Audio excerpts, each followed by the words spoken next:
sans plus tarder, j'ai envie de dire, sans vouloir faire comme d'autres personnes qui présentent des émissions en France, nous allons entrer dans le vif du débat. C'est pour les téléspectateurs francophones se reconnaîtront dans ce sans plus tarder. Eh bien, moi j'adresse cette première allégation à Asad Moujib Saheb. On dit que le Messie promis et l'imam al-Mahdi est venu et souvent ce que l'on demande, et c'est vrai que c'est assez bien assis chez les musulmans, ils demandent souvent où est passé l'antéchrist, où est passée cette figure qui devait venir avant Jésus et qui devait justement qui avait été prédit par le saint prophète Mohammed sallallahu alayhi wa sallam. Est-ce que vous pouvez apporter un certain nombre d'éléments qui nous permettent de comprendre qui était ce Dajjal justement? Donc au nom d'Allah, le gracieux, le miséricordieux, vous avez tout à fait raison que le saint prophète sallallahu alayhi wa sallam avait dit qu'à la fin du temps le Messie viendra, et aussi le Dajjal. Mais il faut savoir que les hadiths qui sont basés à propos de la prophétie concernant le Dajjal et le Messie sont basés sur une vision du saint prophète sallallahu alayhi wa sallam, et on retrouve dans plusieurs des hadiths que le saint prophète sallallahu alayhi wa sallam il a dit que bainama ana na'imun, c'est-à-dire que j'ai vu ça dans une vision, c'est ça que ça veut dire autrement. Et à propos des visions, il faut savoir qu'elles sont toujours métaphoriques. Et on va savoir aussi pourquoi, quand je vais éclaircir le sujet, on va savoir que pourquoi cette vision spécifique, elle était métaphorique. Si on regarde l'âne du Dajjal, parce que dans les hadiths, il est marqué que le Dajjal, il aura un âne. Si on regarde les caractéristiques de cet âne, on va comprendre que en réalité, cette prophétie, elle était métaphorique. Il est dit à propos de cet âne qu'il ne mangera pas de l'herbe, il mangera du feu. Tout d'abord.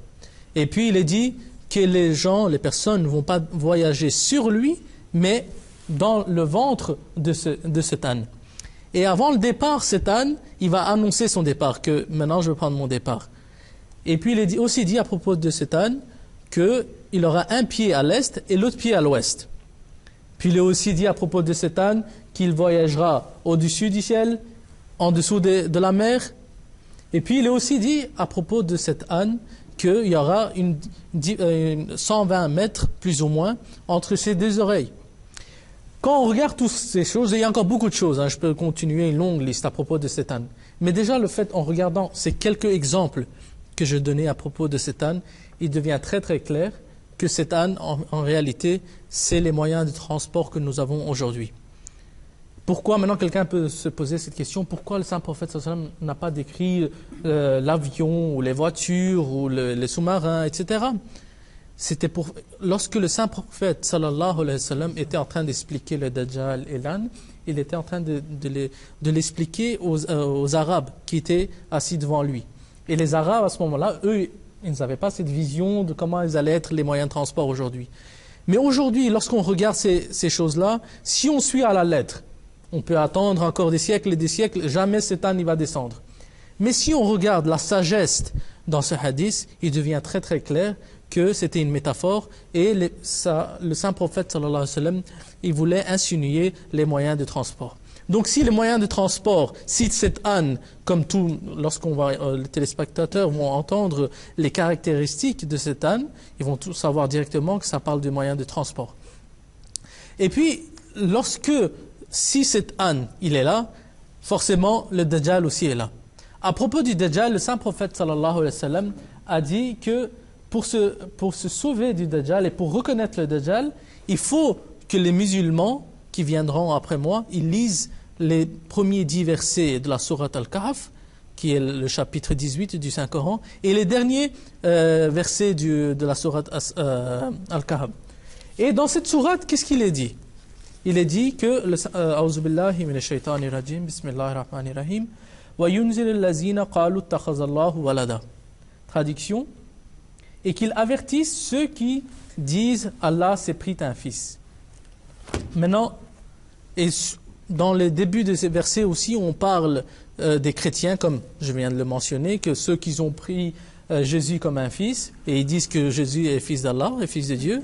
Et dans les derniers 10 versets aussi, Dieu parle des chrétiens. Alors maintenant, comment comprendre tout ce contexte et que Dajjal et puis les chrétiens? Le Messie premier, alayhi salatu wassalam, nous a dit que le Dajjal, à cette époque, en réalité, ce sont les prêtres chrétiens de cette époque, de l'Occident. Pourquoi? Parce qu'ils savent la réalité et ils ont caché les vrais enseignements de la Bible et les vrais enseignements de Jésus, prophète de Dieu. Et maintenant, ils sont en train de propager cette fausse croyance que Jésus est le Fils de Dieu. Donc, ils sont en train de commettre le Dajjal, qui est un mot arabe. Le Dajjal, ça veut dire, en réalité, Dajjal, dans le dictionnaire arabe, ça veut dire qu'il y a un groupe de personnes qui commettent beaucoup de mensonges et de tromperies.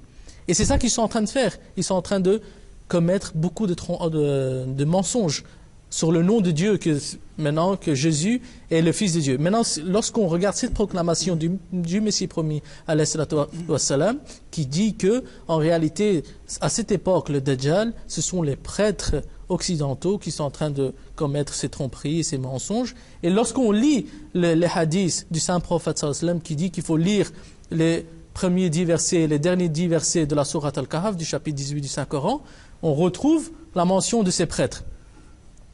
Donc ça devient très très clair. Le sujet il est en train de se relier. Et puis, je voudrais rajouter encore une autre chose, que si on accepte tel quel les hadiths, que l'âne il sera vraiment un âne et Dajjal il sera une créature extraterrestre, ça va contre les enseignements du Saint-Coran. Pourquoi?